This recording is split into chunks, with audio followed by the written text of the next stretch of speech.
ബി.ജെ.പിയുടെ B ടീമാണ് CPM എന്ന് Ramesh Chennithala. India മുന്നണിയെ ദുർബലപ്പെടുത്താനാണ് CPM ശ്രമിക്കുന്നതെന്ന് രമേശ് ചെന്നിത്തല കോട്ടയത്ത് പറഞ്ഞു. ഇത് വ്യക്തമാക്കുന്ന തെളിവാണ് EP ജയരാജന്റെ പ്രസ്താവന. രാജീവ് ചന്ദ്രശേഖറും EP ജയരാജനും തമ്മിൽ അടുത്ത ബിസിനസ് ബന്ധമാണുള്ളത്. ഈ ബിസിനസ് ബന്ധം നിലവിലുള്ളതുകൊണ്ടാണ് LDF കൺവീനർ BJP സ്ഥാനാർത്ഥികളുടെ പേര് പുകഴ്ത്തി പറഞ്ഞതെന്നും രമേശ് ചെന്നിത്തല പരിഹസിച്ചു. കേരളത്തിലെ CPM നേതൃത്വം ശ്രമിക്കുന്നു.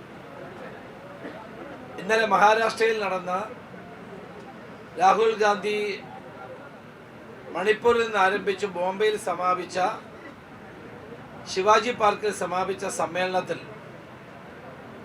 സീതാറാം യെച്ചൂരിയും D രാജയും ഒക്കെ പങ്കെടുക്കാതിരുന്നത് കേരളത്തിലെ മുഖ്യമന്ത്രി അടക്കമുള്ളവരുടെ നിർദ്ദേശം കൊണ്ടാണ് എന്നാണ് മനസ്സിലാക്കാൻ കഴിയുന്നത്. വാസ്തവത്തിൽ എവർ ആരോടൊപ്പമാണ്? ഇവർക്ക് വീണ്ടും നരേന്ദ്രമോദി വരണമെന്നുള്ള ആഗ്രഹമാണോ ഉള്ളത്? ഇന്നലെ ഇന്ത്യ മുന്നണിയിലെ എല്ലാ കക്ഷികളും അവിടെ പങ്കെടുത്തതാണ്. CPM CPI വിട്ടുനിന്നു. അത് കേരള മുഖ്യമന്ത്രിയും കേരളത്തിലെ CPM നേതാക്കന്മാരും അവരെ നിർദ്ദേശം കൊടുത്തുകൊണ്ടാണെന്നാണ് ഞങ്ങൾ മനസ്സിലാക്കുന്നത്.